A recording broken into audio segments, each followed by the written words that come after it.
everyone. Next we are going to see about Cloudsim architecture, user code, Cloudsim, GridSim and SimJava. We are going to see one by one. So mainly Cloudsim are widely used framework for modeling and simulating cloud computing environment as we have seen already. It provides a rich set of features that allows researchers and developers to experiment with cloud computing. So mainly the Cloudsim layered architecture contains three parts: Cloudsim core simulation engine, Cloudsim and user code. In Cloudsim core simulation engine, it is the execution engine used to simulate the uh, uh, experiments. In Cloudsim, we are having five parts. So user interface structures, VM services, cloud services, cloud resources and network. In user interface structures, we are having cloudlet and virtual machines. And in VM services, we are having cloudlet execution and VM management tools. In cloud services, we are having VM provisioning, CPU allocation, memory allocation, storage allocation and bandwidth allocation. In cloud resources, we are having event handling, sensor, cloud coordinator, data center. In network, we are having network topology, message relay calculation. In user code part, we are having simulation specification and scheduling policy. Simulation specification contains cloud scenario, user requirements and application configuration. In scheduling policy, user or data center brokers are available.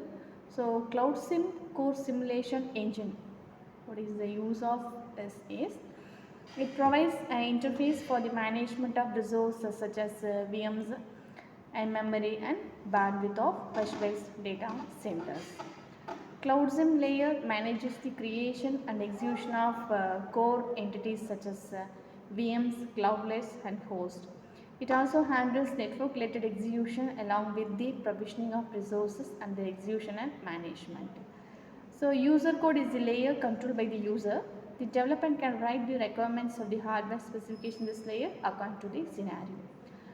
So some of the classes used during the simulation are data center. So data center is used for modeling the foundational hardware equipment of any cloud environment, that is the data center. So this class provides methods to specify the functional requirements of the data center as well as methods to set the allocation policies of the VMs, etc. The host. So this class executes actions uh, related to management of virtual machines.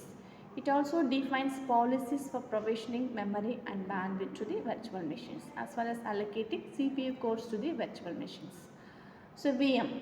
So this class represents a virtual machine by providing data members, defining a VM's bandwidth, RAM, a million instructions per second, MIPS size, while also providing setter and getter methods for these parameters. Cloudlet. So cloudlet class represents any task that is run on a VM, like a processing task or a memory access task or a file updating task, etc.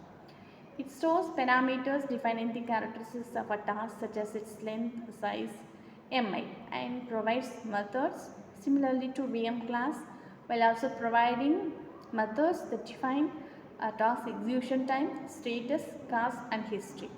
Next is the data center broker. It is an entity acting on behalf of the user or customer.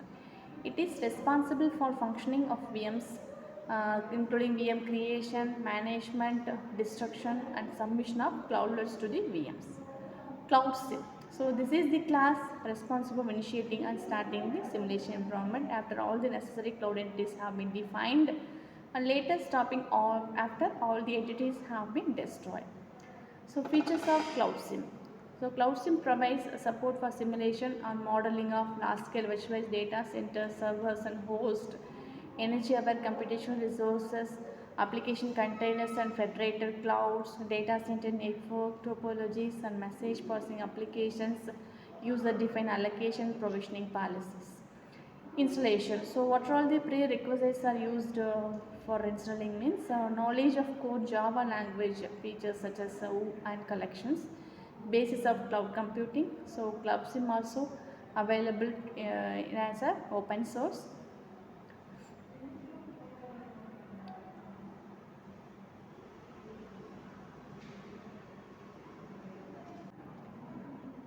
So as a conclusion, so user code's purpose and functions are listed there. And purpose of this user code is application specific code written by the user to define the simulation scenario environment. Its main functions are set up the cloud environment including data centers, virtual machines and cloudlets, execution of the uh, simulation and review the results. Cloudsim. So it represents physical location with resources like servers, storage and networking. Virtual machines abstracts resources that host applications, and cloudlet represents the tasks that run on VMs. So its features are listed here. And GridSim. So while Cloudsim focuses on cloud environments, GridSim is designed for grid computing environments. That's all. So SimJava it is a discrete event simulation library that provides the foundation for both Cloudsim and GridSim. Its features and roles are listed. Thank you.